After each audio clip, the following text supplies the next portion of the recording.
aoka ivavaka isika rehetra. Menao ity fotoana aminay ity indray zay ry tompo ka dia misaotranao amin'izany. Mbola omenao ny teninao indray zay anio dia misaotranao koa amin'izany. Ka dia mamelany elokay noho ny fahotana zay vitanay ry tompo ary ampitoery atao-ponay ny teninao. Amin'ny anaran'i Jesosy nanaovana zavavaka izany. Amen. Ry sekola malala ho aminareo rehetra ny fahasoavana sy ny fiadanana avy amin'Andriamanitra rentsika sy Jesosy Kristy tompo. Amen.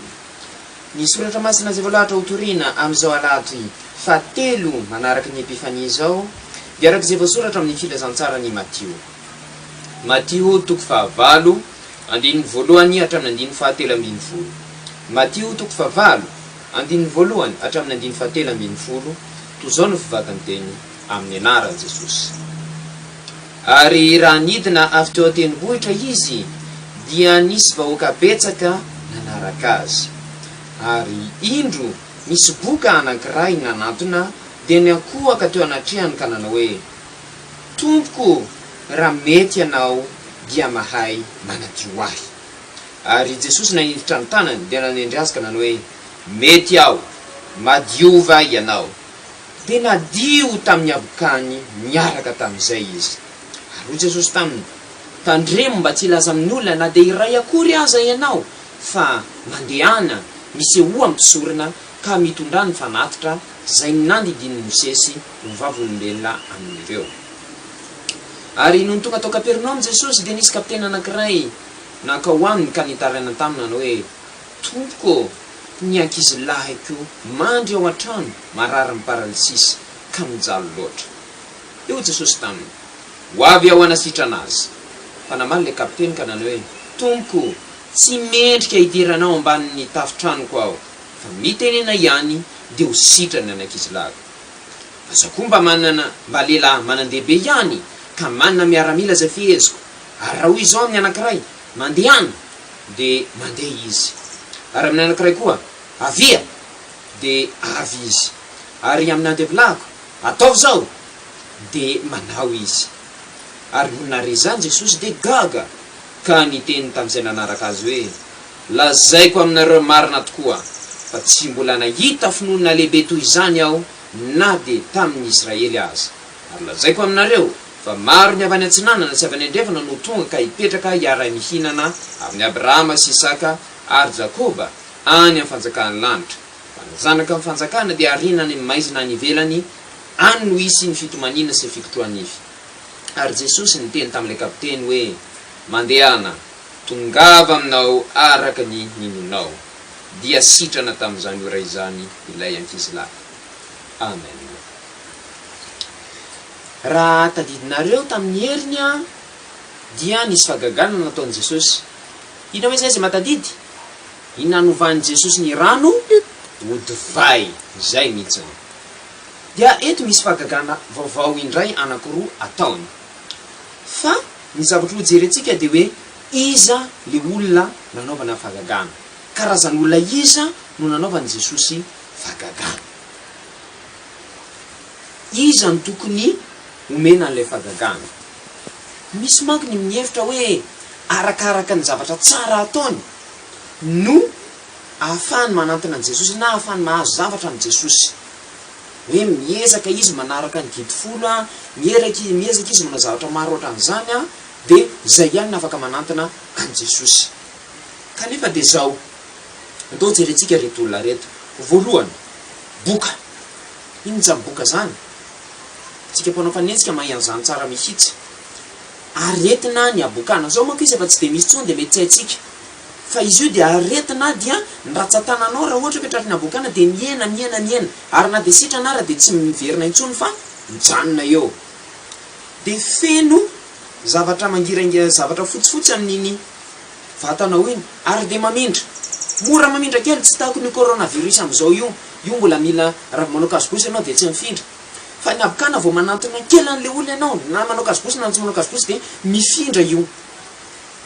Ary tamin'ny andro ny fanekena taloha, raha tamin'ny andro testamenta taloha, dia voatery ny boka miteny hoe maloto e, maloto e. Raha vao mandalo an-tanàna izy dia miteny hoe maloto e. Dia mitsoaka ny olona satria nahoana matahotra sao dia ifindra ny aretina. ity olona ity nefa dia nanino nanantona an Jesosy de ozy izy hoe raha mety ianao de mahay manadio azy zany hoe fantany Jesosy fa mahay manasitrany saingy matahotra izy hoe sao de tsy mandray Jesosy sa tsy nandray nandray olona maloto Jesosy nandray olona marary ny aretina mamindra Jesosy. Faharoa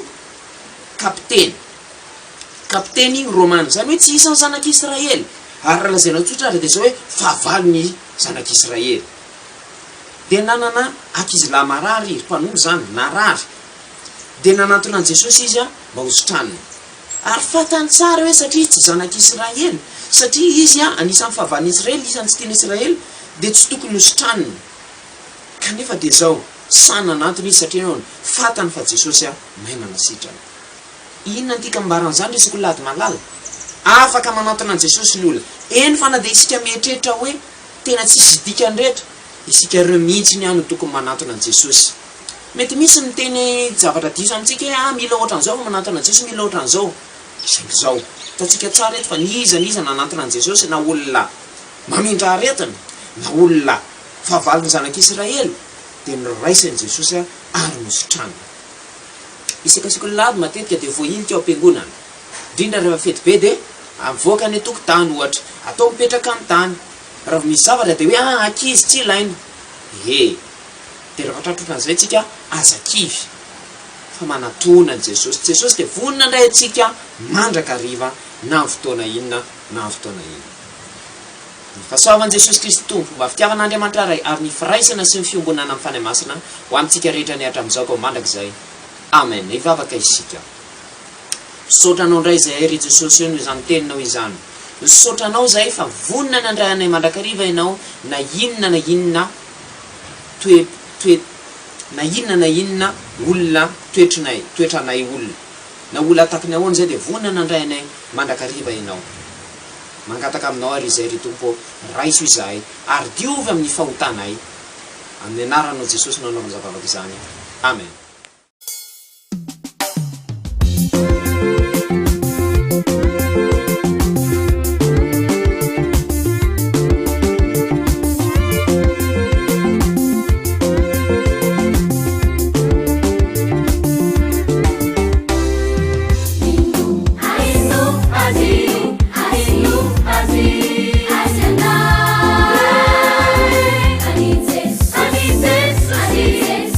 Jesus.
Soyons unis dans la prière.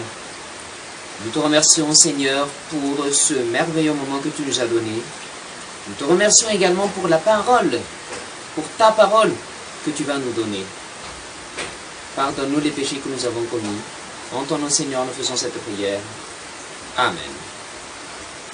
Chers membres de l'école du dimanche, que la grâce et l'amour du Seigneur Jésus-Christ et Dieu notre Père soient avec vous. L'écriture sainte qui nous sera donnée en ce troisième dimanche après l'Épiphanie est écrite dans l'évangile de Matthieu.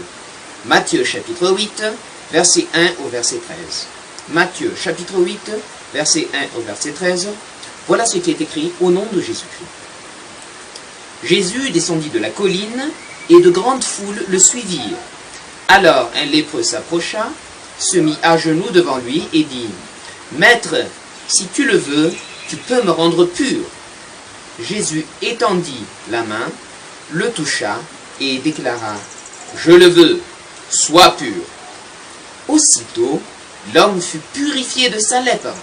Puis Jésus lui dit « Écoute bien, ne parle pas de cela à personne, mais va montrer au prêtre comment tu es, puis offre le sacrifice que Moïse a ordonné pour prouver à tous que tu es guéri. » Au moment où Jésus entrait dans Capernaum, un capitaine romain s'approcha et lui demanda son aide, en ces termes. « Maître, mon serviteur est couché à la maison, il est paralysé et souffre terriblement. » Jésus lui dit, « Je vais aller le guérir. » Mais le capitaine répondit, « Maître, je ne mérite pas que tu entres dans ma maison, mais donne seulement un ordre et mon serviteur sera guéri. Je suis moi-même sous l'autorité de mes supérieurs et j'ai des soldats sous mes ordres. Je dis à l'un, va, et il va. Je dis à l'autre, viens, et il vient. Et je dis à mon serviteur, fais ceci, et il le fait. » Quand Jésus entendit ces mots, il fut dans l'admiration et dit à ceux qui le suivaient, « Je vous déclare, c'est la vérité, je n'ai jamais trouvé une telle foi chez qui que ce soit en Israël. Je vous affirme que beaucoup viendront de l'Est et de l'Ouest et prendront place à table dans le royaume des cieux avec Abraham, Isaac et Jacob. Mais ceux qui devaient appartenir au royaume seront jetés dehors dans l'obscurité où ils pleureront et grinceront des dents. » Puis Jésus dit au capitaine, « Va chez toi, ce que tu as cru te sera accordé. » Et le serviteur du capitaine fut guéri à ce moment même. Amen. Si vous vous souvenez bien, dimanche dernier, Jésus a fait un miracle. C'était quoi? Il avait changé l'eau en vin. Exactement. Aujourd'hui, nous allons voir à quel genre de personnes Jésus donne ces miracles. Parce que vous savez très bien que pas tout le monde a reçu le miracle de Jésus. Certaines personnes. Lesquelles alors? Alors vous avez dit, les personnes qui font tout pour faire le bien. Les personnes qui font de gros efforts pour respecter les 10 commandements. On va voir si c'est juste ou pas. Alors, il y a 2 personnes ici que Jésus avait guéries. Tout d'abord, un lépreux. Vous savez ce que c'est qu'un lépreux? Aujourd'hui, la lèpre n'est pas une maladie bien connue. Mais auparavant, une lèpre, c'était une maladie de la peau qui rétrécissait les doigts. Et après la guérison, les doigts restaient à la même taille. Ils ne pouvaient plus revenir comme avant. Et cette maladie se contaminait très facilement. Même pas comme le coronavirus. Si vous mettez vos cache-bouches, le coronavirus se transmet difficilement. Mais avec la lèpre, avec ou sans cache-bouche, avec un simple contact avec un lépreux, on peut attraper la lèpre. Et malheureusement, avant, dans l'Ancien Testament, un lépreux était toujours obligé de crier « impur, impur » lorsqu'il passait dans un village, par exemple. Il était obligé de dire « impur ». Et les gens, lorsqu'ils entendaient ça, étaient obligés de fuir, parce qu'ils avaient peur de la maladie. Et un lépreux n'avait pas le droit de dormir chez lui, mais il était obligé de dormir en dehors de la ville où il habitait. Parce qu'il était attrapé de il avait cette maladie-là. Et lorsque il s'approcha de Jésus, il a dit « Maître, si tu le veux, tu peux me rendre pur. » C'est-à-dire il avait la foi, il savait que Jésus pouvait guérir, mais il avait le doute sur le fait qu'il pouvait approcher Jésus, oui ou non. Alors Jésus a dit, oui, je le veux, sois pur.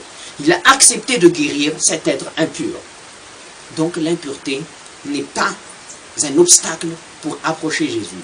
Ensuite, un officier romain, plus exactement un capitaine romain. Les Romains sont les ennemis des Juifs, parce qu'ils colonisaient la Palestine en ce temps-là.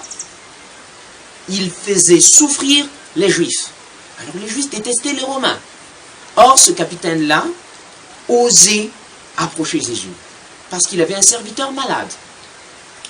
Jésus a accepté, il a même voulu aller chez lui, mais le capitaine romain a dit, non, ne viens pas par ici. Je sais que tu es capable de commander la maladie là où tu es. Alors Jésus était vraiment très étonné de la foi de ce capitaine romain. Au fait, quelle est la condition? Il suffit d'avoir la foi. Et il suffit tout simplement de venir à Jésus. Quel qu'il soit, dès le moment qu'on vient à Jésus, il est prêt à nous accueillir. Quelle que soit notre nationalité, quelle que soit notre maladie, Jésus est toujours prêt à nous accueillir. Nous, membres de l'école du dimanche, en général, on nous donne la mauvaise place. Parce que nous sommes des enfants, alors on nous dit de nous asseoir par terre quelquefois, on nous dit d'aller dehors, etc., etc. Ne soyez pas découragés. Jésus est toujours prêt à nous recevoir. Même si tout le monde nous repousse, Jésus sera toujours prêt à nous recevoir. Que la grâce du Seigneur Jésus-Christ, l'amour de Dieu et la communion avec le Saint-Esprit soient avec vous. Amen. Prions. Nous te remercions, Seigneur, pour cette parole que tu nous as donnée. Nous venons à toi, Seigneur. Pardonne-nous les péchés que nous avons commis.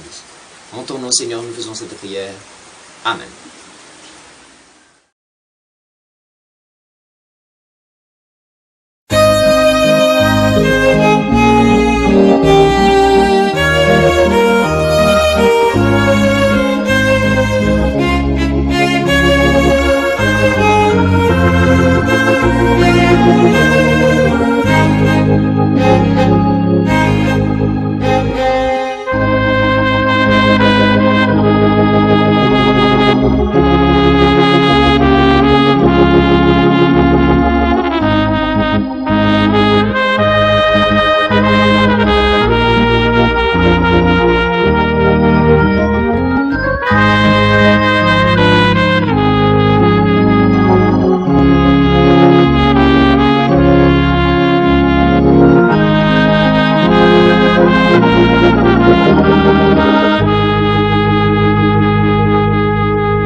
Sasatra, sikatili ya safatra.